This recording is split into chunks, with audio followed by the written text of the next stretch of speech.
Hi, my name is Nathan Webster and welcome to my oral presentation of an observational work assessment for pulmonary exercise rehabilitation.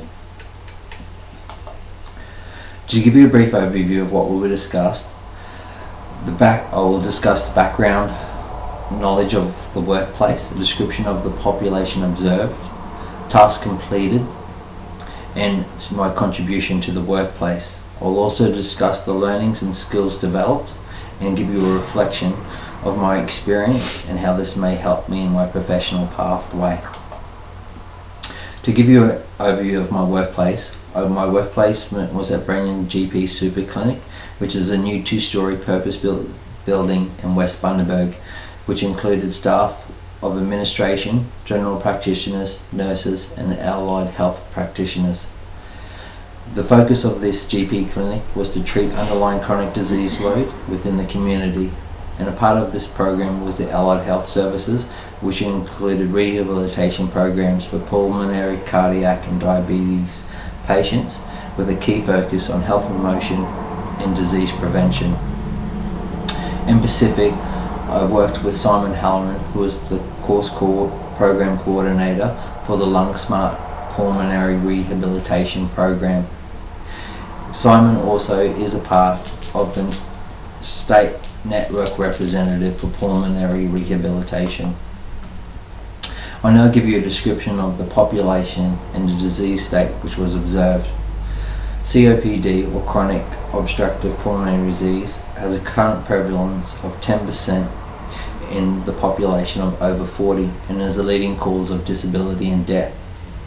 And it also, with acute exacerbations associated with COPD, can lead to increased financial burden and repeat hospital admissions.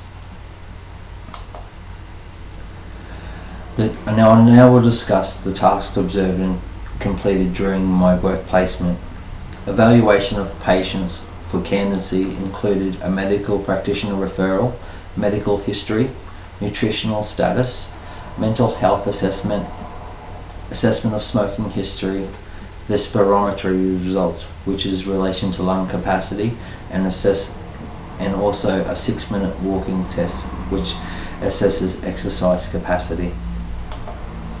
Now I'll give a description of the tasks completed and observed during my work placement. Post-candidacy exercise and rehabilitation and education were programs provided to patients with COPD. Exercise programs were individualized for each patient, and the program lasted a duration of 8 weeks, which included educational programs which were to help patients with coping strategies and give a description of and an overview of the medication which they took. By providing these services, we were able to provide better outcomes for patients post-rehabilitation. Now I'll discuss my contribution to the work placement. During the work placement, I was involved in 6-minute walking tests, such as which included monitoring of telemetric measurements of heart rate and oxygen. I also set up equipment in the exercise studio and also cleaned the equipment post-exercise session. I also provided extra information to patients in relation to sleep investigations, as my current job as a polysomnograph technician, and this was included, as this part of sleep was included in the assessment criteria for patients. Now I'll give a reflection of my experience gained during my work placement.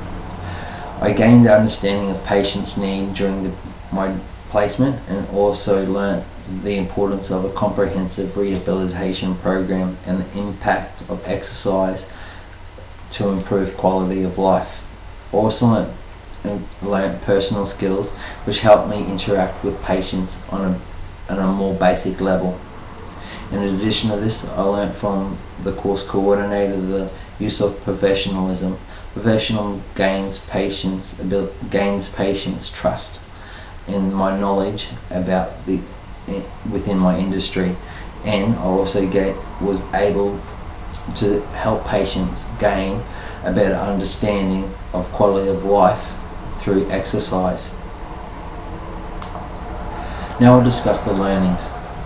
The learnings which I gained during my work placement was the importance of a comprehensive exercise program, processes of evaluating COPD, the assessment of exercise capacity in relation to a 6-minute walking test, and the importance of self-management during exercise. I also learned the use of professionalism in gaining patients' trust, and also learned the importance of education of the patient's disease state, as a better understanding by the patient of the disease state can help with better health outcomes.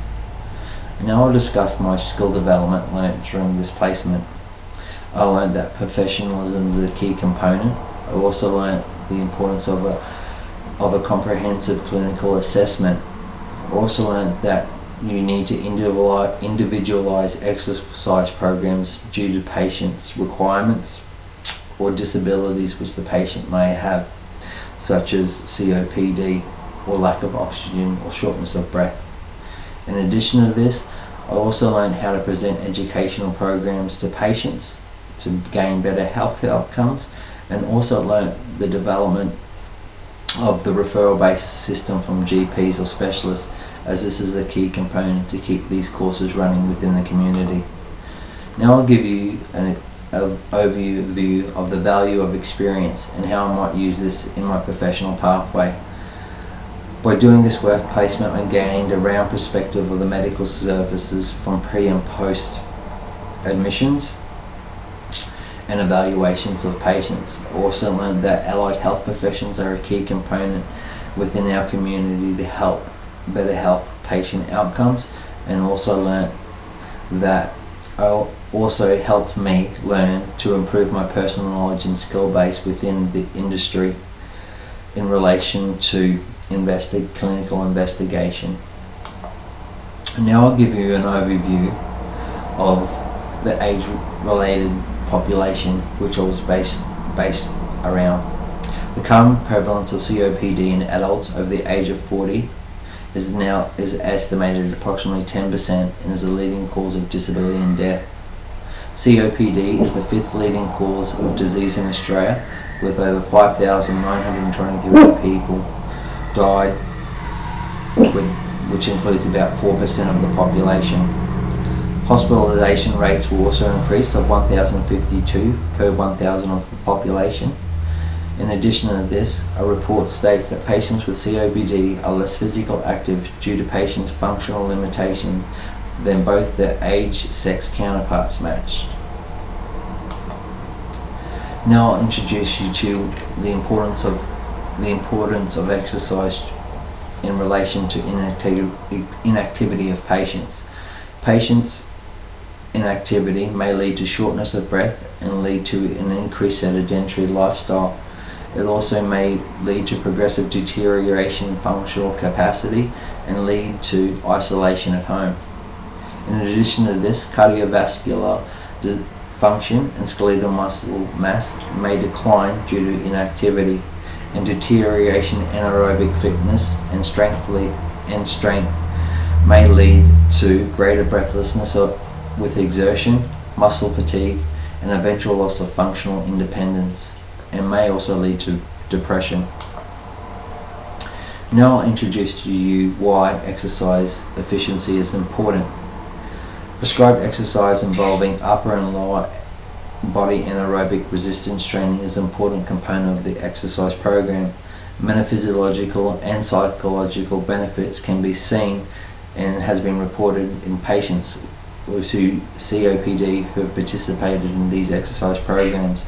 Patients have increased their physical capacity, decreased anxiety about breathlessness, and gained a better knowledge about their disease state. In addition to this, they are able to improve their daily activities, reduce fatigue, and improve their quality of life.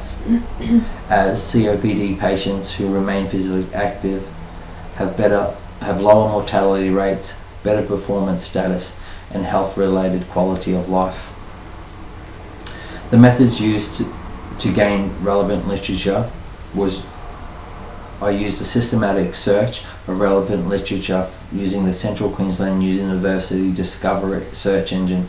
The initial research yielded 2,345 articles. I included key terms such as exercise, rehabilitation, strength training, inactivity, COPD, and aerobic exercise. I also refined the search by using full text, peer-reviewed publications, and after the year of 1999. I also reviewed citations, which helped me reduce my total reports to 18 reports. In the placement setting, such at the Brandon's GP Super Clinic, it involved pulmonary rehabilitation program from medically referred patients who were post-surgical patients or patients suffering from moderate to severe COPD. In addition to this, within the placement, also learned that consultations and evaluations were delivered to all patients prior and post by professionally trained personnel.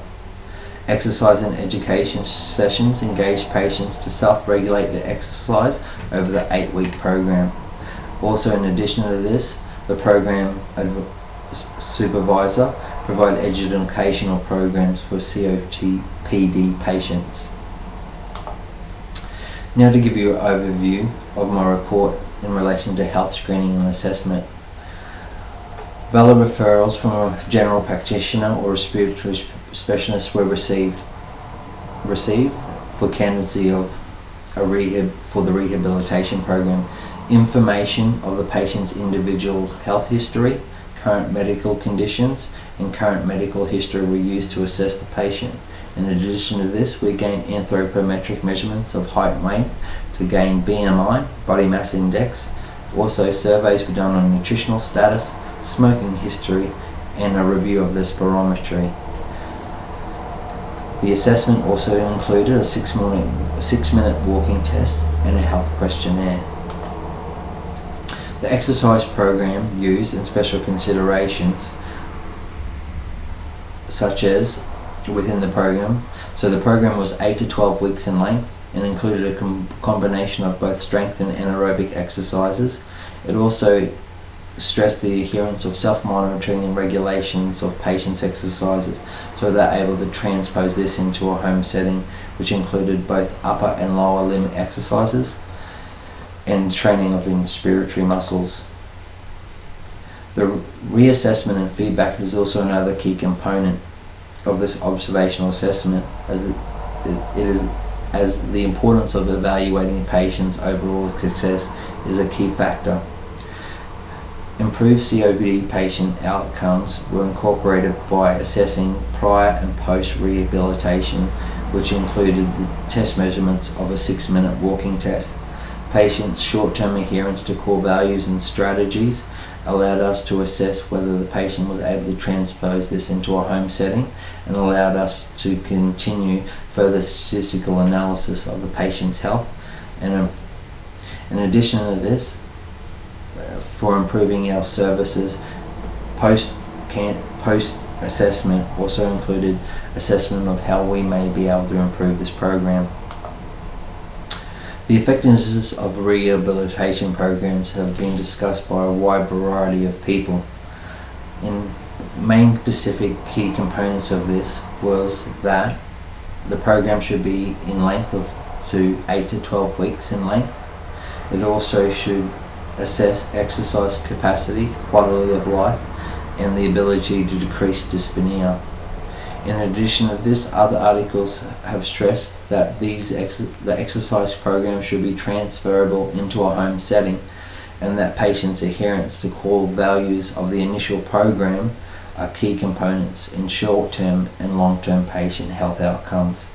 In addition to this, it has also been reported that lower mortality rates, better performance status, and health-related quality of life are also key components of a rehabilitation program. In conclusion, a successful pulmonary program encompasses a wide variety of components, such as educational programs, anaerobic and strength training, improved inspiratory muscles. And I would like to say that overall this program was able to improve patients' exercise capacity and quality of life. Practical applications was that strength and aerobic exercises should be used. In addition, this helped promote short and long-term health outcomes, and also programs should be individualized for each patient to gain optimal performance in a home setting. I'd like to thank you for listening to my oral presentation.